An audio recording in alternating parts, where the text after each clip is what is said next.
Handa na akong sumuko, mga 8 buwan na mula nang simulan ko ang sharing ito tungkol sa pagsisimula ng car dealership. Kunin mo ang iyong dealer's license sa budget na $5,000 o mas mababa pa. At masasabi ko talaga na bigo ako. Sobrang hirap nito. At hindi dahil mali ang ginagawa ko, kundi dahil napakaraming kailangang asikasuhin para makuha ang dealer's license mo sa Florida. At sa totoo lang, puro burokrasya. Sa tingin ko, tama ang tawag doon, red tape. Nakakaloka talaga kung gaano karaming tao ang kasangkot dito. Parang lahat ng tao may pakialam sa pera mo at lahat sila may sinasabi kung ano ang dapat mong gawin at nakakabaliw talaga. Kaya broke ako. Sobrang lampas na ako sa kaya ko. 2 taon na ako sa Florida at sobrang taas ng buwis at gastos sa pamumuhay dito. Galing ako sa New Hampshire at sabi nga doon, kahit mayaman ka na sa New Hampshire, mahirap ka pa rin sa Florida. Totoo yan. Bakit wala akong pera? Sinubrahan ko lang talaga ang mga pinasok ko. Ang dami kong ginagawa. Sa video na ito, ipapakita ko kung paano kami nagkaroon ng garahe, dealer's license, opisina, at sobra-sobra ng inventory dahil sa mabagal pero planadong paglago. Ako si Flying Wheels. Welcome sa update ng aming sinimulang dealership na tipid ang budget. Sisimulan ko na at ikukwento ko ang mga sakit ng ulo sa pagbili ng kotse at pagmamay-ari ng car dealership. Ang Ford Expedition na ito, binili ko sa dealer auction na may green light. 2019 Platinum Max ito. Pearl white at may 22-inch na gulong. May DVD player sa headrest at malaking sunroof. At may 120,000 miles lang. Ang problema, binili ko ito sa dealer auction. Ipinagpalit ito sa bagong Ford dealer, kinuha at dinala sa auction. Hindi magbebenta ang dealer ng 7 taong Expedition na may 106,000 miles. Binili ko ito dahil may green light. Ibig sabihin, garantisado ang makina at transmission hanggang 5 PM ng araw na yon.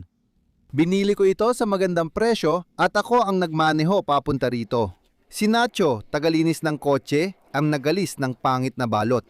Minaneho ko ito, hindi ito nagsishift. Talagang kumakalabog sa bawat kambyo. Lampas na ng alas 5. Problema at responsibilidad ko na ito. Malaki ang magagastos ko para maayos ang kotse, siguradong lugi na ako ngayon. Isa lang yan sa mga problema ng pagiging may-ari ng car dealership. Magkakaroon nga ako ng video tungkol dyan na ilalabas ko soon. Pero hindi kasalanan ng dealer na nagbenta sa akin ito. Hindi ko rin kasalanan. Maliit lang ang espasyong napagmamanihuan ko at naramdaman ko ang pag-shift. Walang lumabas na error code sa transmission o computer.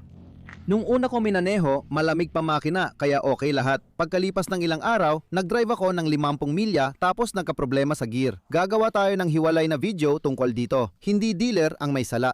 May nag-trade in ng kotse na may alam na problema pero naisahan nila sa trade-in. Hindi alam ng dealer at hindi ko rin alam. Ngayon, ako na ang may problema niyan. Nabili ko pa ng sobrang mahal. $8,000 ang transmission. Pag-usapan natin ang kotse na ito. Binili ko itong 2015 Escalade mula sa Cadillac. In-trade-in ito ng original na may-ari. Talagang maganda. Maayos ang takbo. Gustong-gusto ko ito. Gumawa ako ng video tungkol dito. $10,000 ang binayad ko dito, kaya gustong-gusto ko ang dealer auctions. May saddle brown leather interior, platinum ito at kumpleto lahat. Nadala ko ito sa West Palm Beach, Miami at Tampa. Gumawa ako ng video tungkol dito at naibenta ko ito ng mura. May nakakuha na magandang deal dahil mura ko rin nakuha. Pag uwi ko mula Miami, nagsimulang mag-misfire ang makina. Yung displacement on demand, napudpod yung cam at kailangan kong palitan ng cam, lifter, head gaskets, lahat. Hindi kasalanan ng dealer o ng ako, naibenta ko na ang kotse na to. Tinawagan ko yung tao at sinabi ko, "Oy, bibigyan kita ng pagpipilian. Ako na ang gagastos, pera ko, ako ang magbabayad para ipaayos ito at pwede mo pa rin kunin o kakansilain ko na lang ang bentahan." Sabi niya, "Alam mo, may tiwala ako sa'yo, ayusin mo na lang." At gumastos ako ng $6,000 mula sa sarili kong pera, nagbayad ako ng mekaniko para ayusin ito. At hulaan mo kung ano ang nangyari? Mas lumala pa. Ngayon, may isa pang ingay na nanggagaling sa makina. Hindi ko alam kung ano yon. Kaya nagbayad na ako ng $6,000 para makarating ako sa puntong ito. At may bago na namang ingay na dati namang wala. At ako na ang naiwan na may problema nito. Nawala na ang pera ko matapos magbayad ng $6,000. Ngayon, ito lang natira at ayoko nang ipasa ang problema sa bibili kaya kinansel ang bentahan. Baon na ako rito ngayon kasi.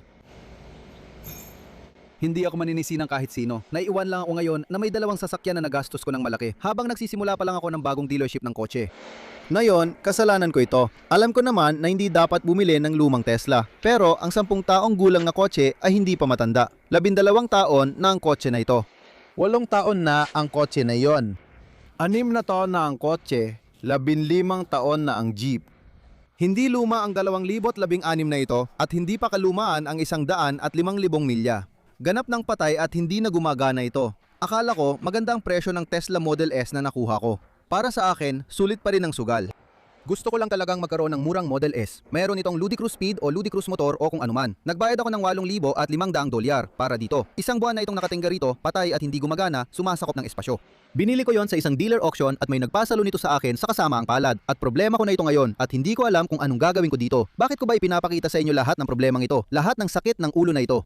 Ipinapakita ko sa inyo kung anong nangyayari kapag may sariling negosyo. Lahat ng problema ko ang nagsosolusyon at pera ko ang nakataya sa bawat sasakyan. Pinag-uusapan dito, may 20,000 na nakatali. Tapos 18,000 pa, kaya 38,000 sa dalawang sasakyan. Ngayon, may dagdag na 8,000 ulit. Kaya $46,000 $46,000 ang nakatali sa 3 sasakyan. At hindi ko mabenta kahit isa sa mga yan. $46,000 ang nakatali sa mga sasakyan. Ngayon, sa ibang usapan naman, gusto kong ipakita sa iyo ang isang positibong bagay.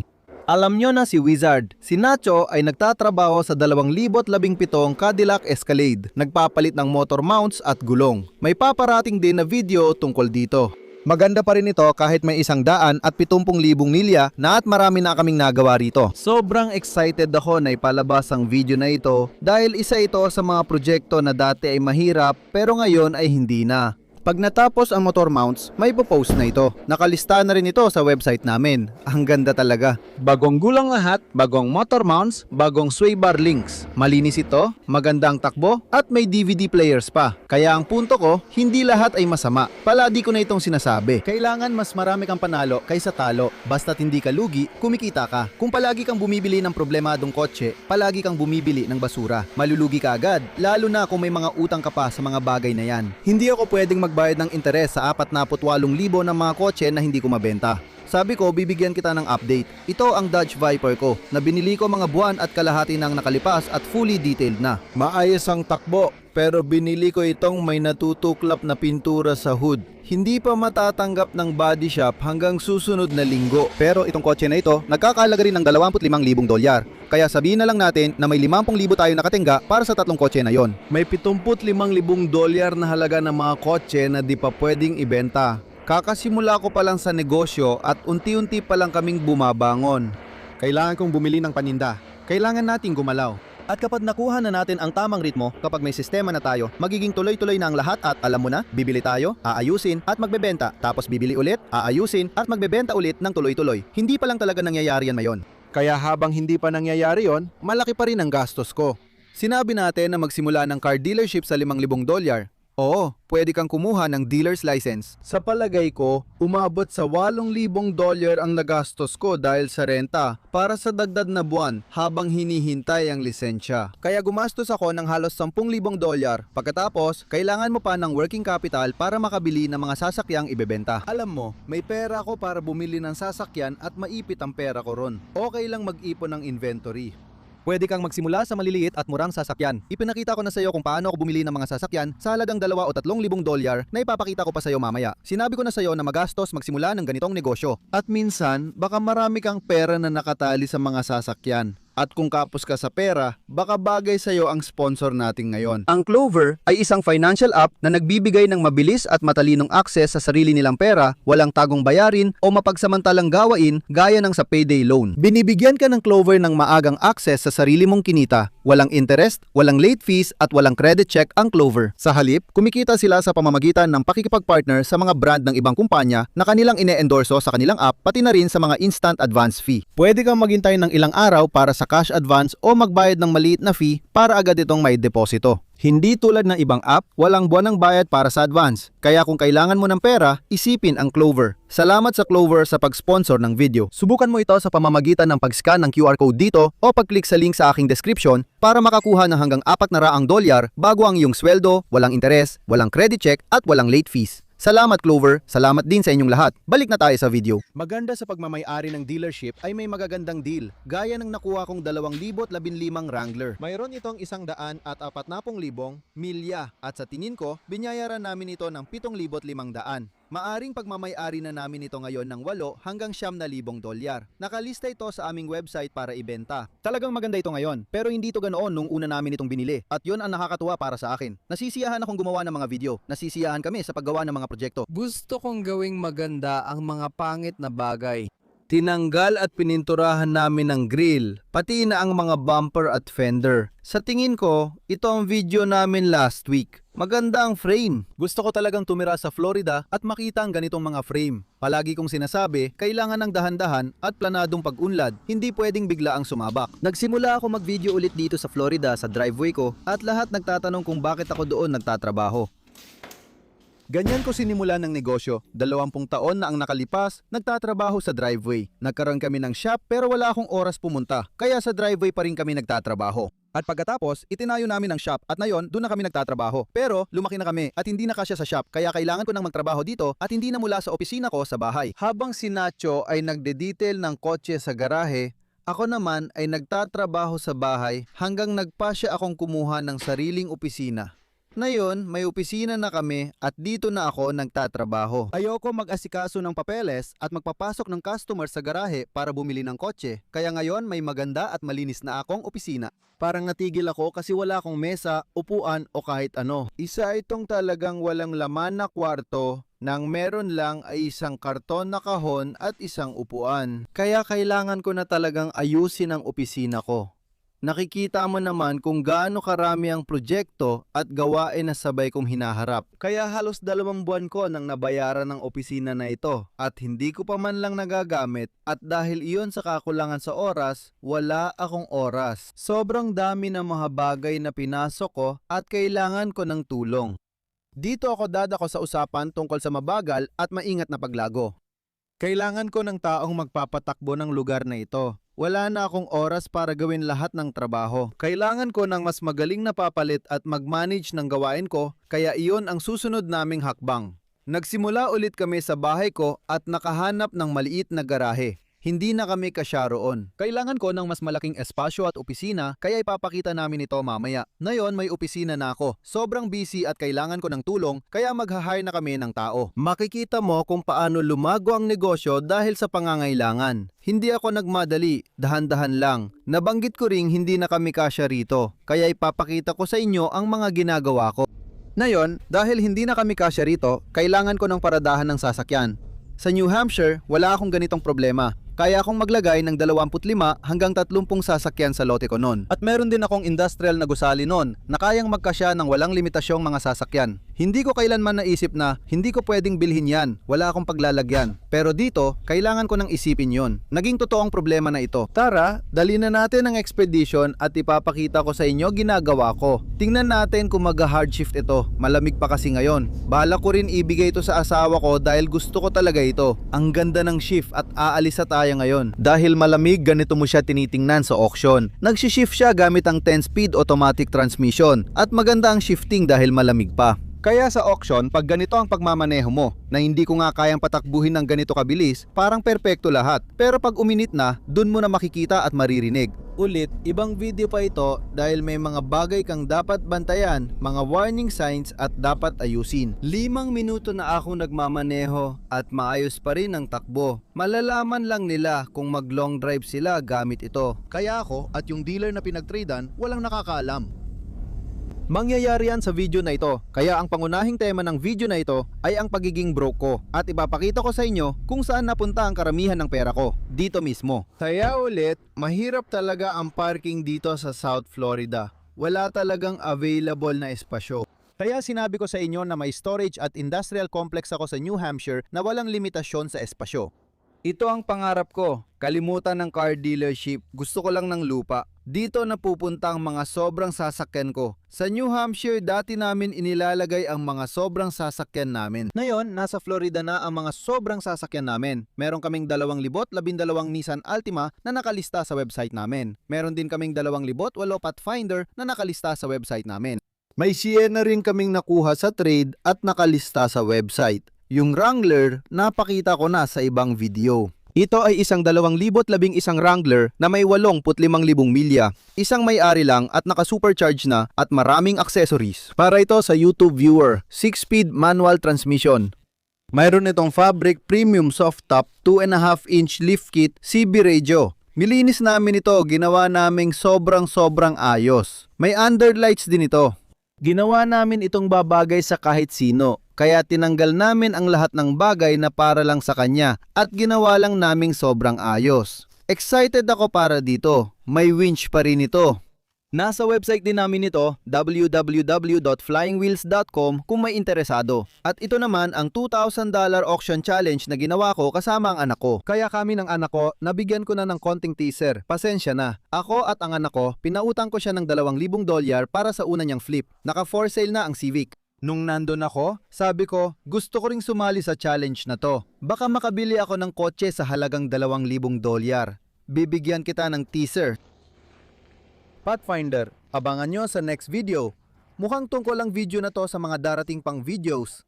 Ngayon, may RAM at matibay na car trailer na tayo. Pati jet ski ko, dito ko lang nilalagay kasi ayoko sa bakuran. Dito ko rin tinatago mga sobrang gamit at baka maglagay pa ako ng kotse sa trailer na to. At makikita mo kung gaano na kami kasiksik dito. Puno na lahat ng pwesto. Nagrerenta ako mula dito hanggang doon at bawat pwesto ay okupado na. Grabe. Akala ko walang laman ito kasi yung Mustang GT na una kong nabili, nasa project lift pa rin namin ngayon. Inayos namin ulit sa orihinal na kondisyon ang 76 Mustang GT na nabili namin ng $600.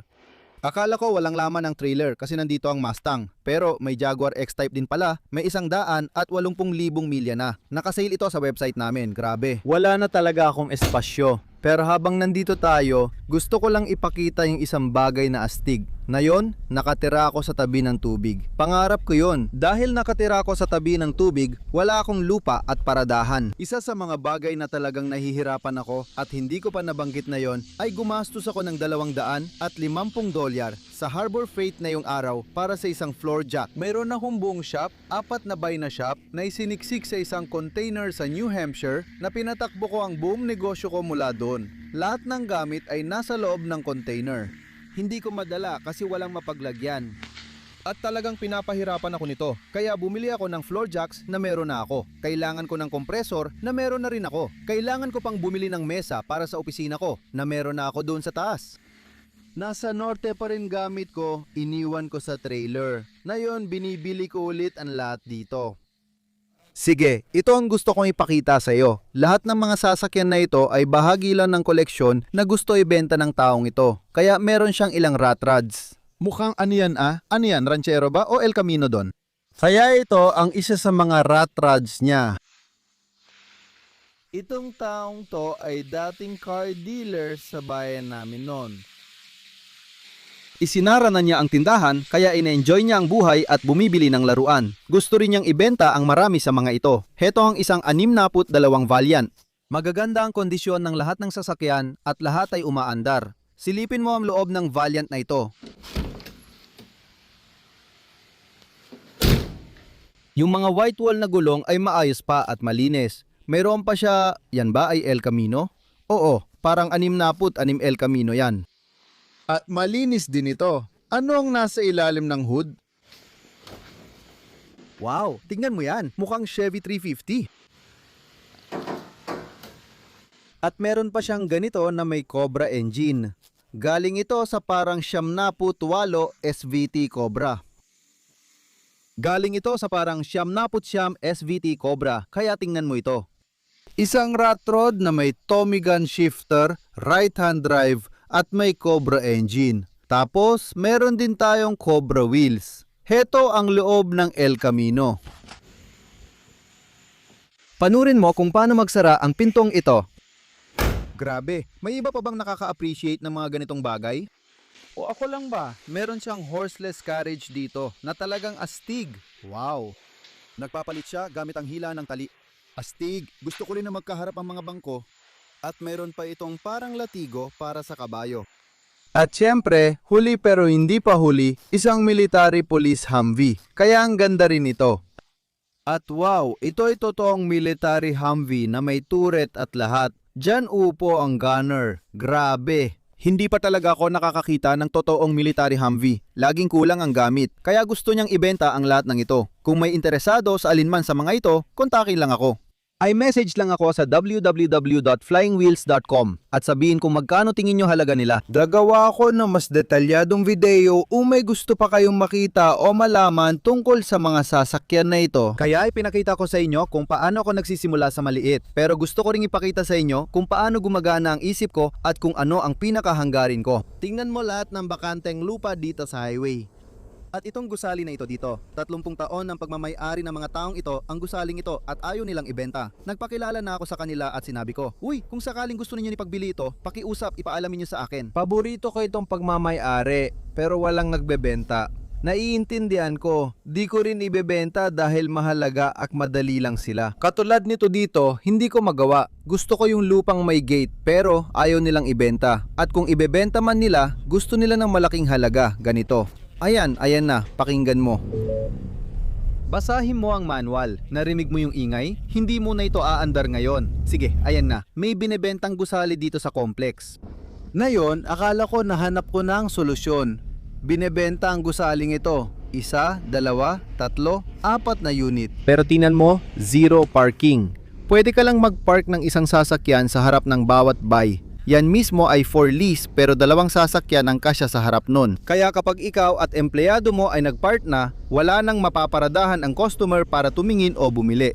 Ito naman ang kabilang side ng gusali. Walang parking, drainage at nag-e-erod na lahat pero $1.3 milyong ang presyo. Nandito ako sa hilagang bahagi ng South Florida at lahat ng bagay ay hindi na kayang bilhin. Hindi ko maintindihan paano nila napapatakbo ang negosyo dito. Sobrang mahal kasi ng lahat.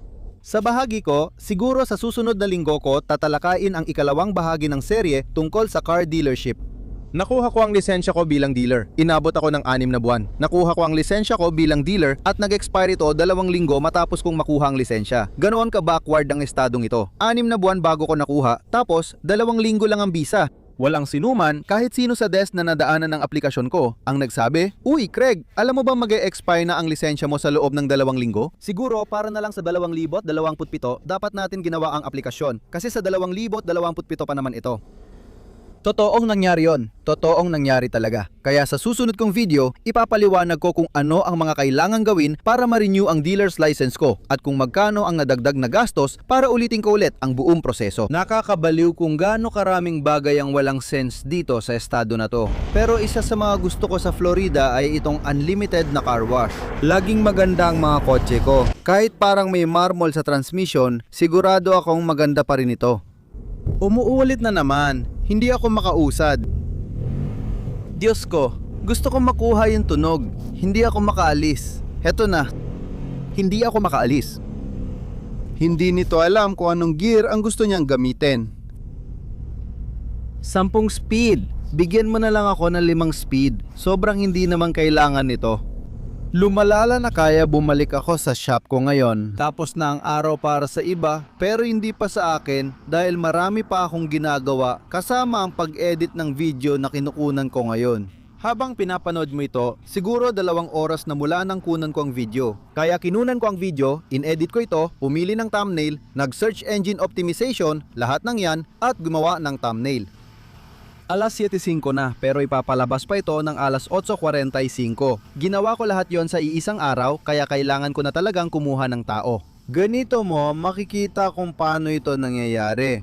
Dahil sa pangangailangan, napipilitan kang lumago at kailangan ng mas maraming tulong, mas malaking opisina, gusali at paradahan.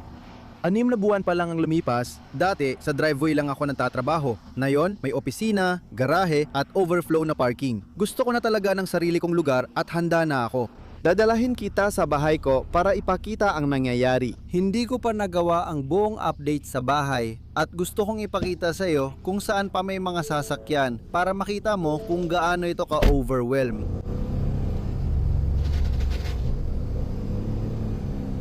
Tara pare, ako ang nagmamaneho dito. Anong engineer ang gumawa nito? Halika sa bahay ko, ipapakita ko pang iba ko pang problema, lalo na sa parking. Marami akong inventaryo, pati sa driveway ko na nakalagay. May plaka sila, pero nandito ang Wrangler ko na ngayon. Misis ko na ang gumagamit dahil mahal ang gasolina. Kakapark ko lang ng Expedition.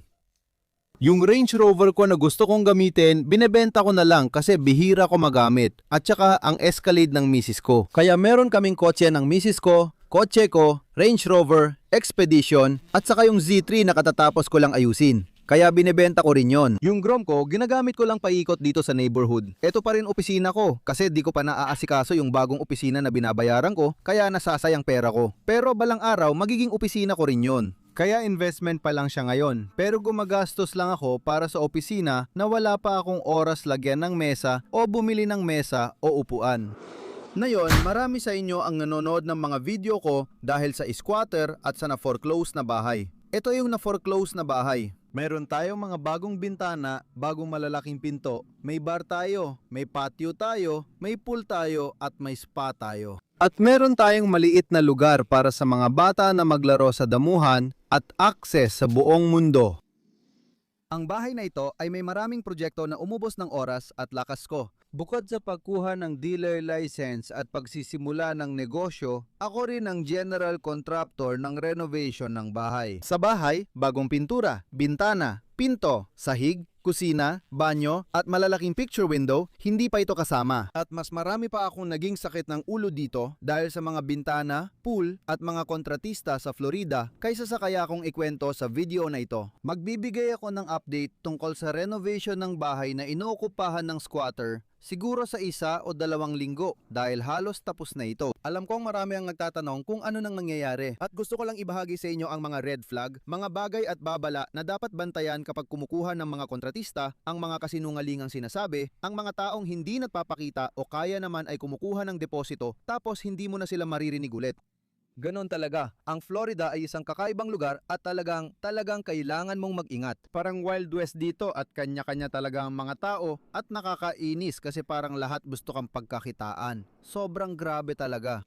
Lahat may gusto o kinukuha mula sa akin, pero pakiramdam ko wala akong kapangyarihan o boses. Kailangan ko lang gawin. Kailangan ko lang tiisin at tanggapin. Masakit talaga. Pagod na ako, wasak at basag. Nakakabaliw at wala na akong pera, kaya matatapos na ito. Nakakainis pa rin tingnan kapag lumabas ako. Kailangan ko pang mag-ipon ng pera para matapos ang bahay na ito. Huling hakbang na pero wala akong pambayad.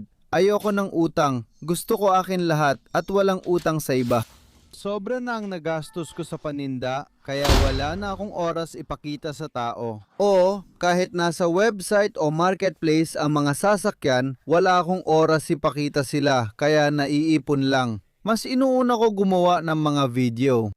Hindi prioridad para sa akin ang pagpapakita ng sasakyan at wala akong oras doon. Kaya ngayong linggo, mag-ahay na ako ng mag-aasikaso ng email. At saka, naghanap din ako ng mga sasakyan para sa mga tao. Kaya kung may hinahanap kayong sasakyan, kaya kong hanapin kung ano man ang gusto ninyo. Kahit Ferrari pa yan o Ford Maverick. At alam ko, may ilan sa inyo na nag-message na sa akin. Pasensya na kung hindi pa ako nakakabalik ng sagot. Hindi dahil sa inyo yon. At hindi rin yon kawalang-galang. Wala akong ibig sabihin na masama doon.